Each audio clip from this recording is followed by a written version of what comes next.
Good morning and greetings from Northumberland. It's just creeping up to dawn on the 21st of October. Living further north, you realise that the gift of the clocks going back in the autumn means that there can be a better start to a working day, something you don't quite realise when you live further south.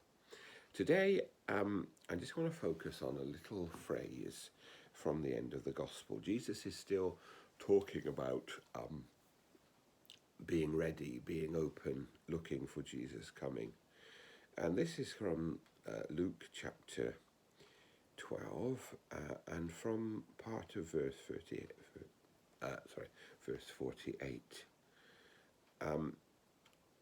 For everyone to whom much has been given, much will be required, and from one to whom much has been entrusted, even more will be demanded. If you're given much, much is required, and if you're given much, if you've received much, much will be demanded. It seems to me it's a parable about responsibility.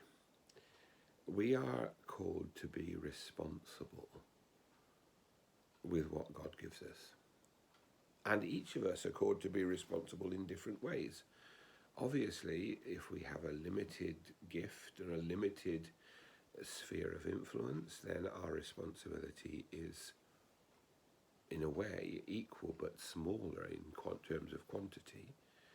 And if we are given greater responsibility, greater gifts, then our responsibility to produce greater fruit is also greater.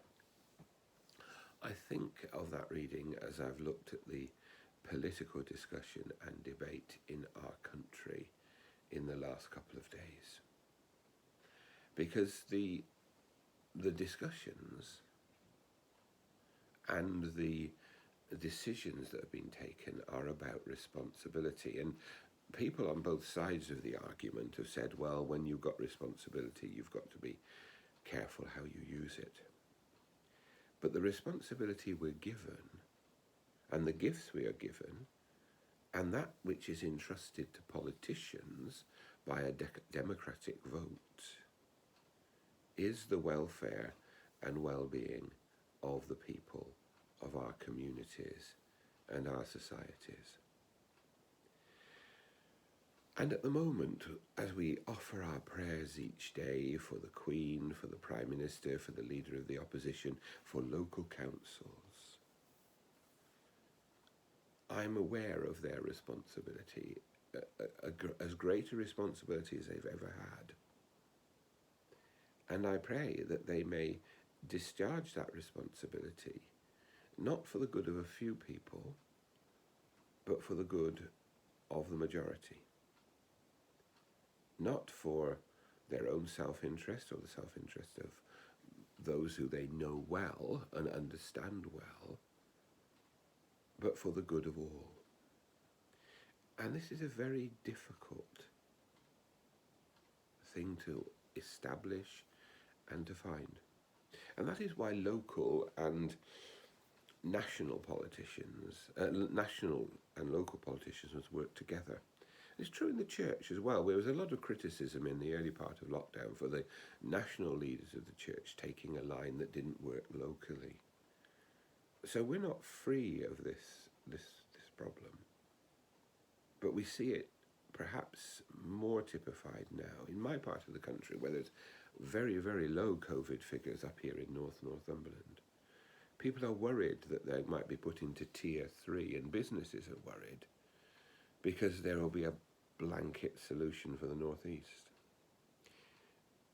We don't know the answers, but the answers will be found by people working together, having access to advice together, and finding out a solution together.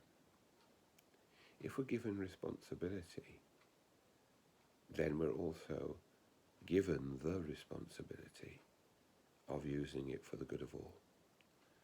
So we pray for our leaders at this time. We pray for their integrity, for their decisions, and we pray above all that they will always have before them the good of everyone, and especially the good of those who are most vulnerable. May God bless us today and keep us open to using the gifts that God gives us.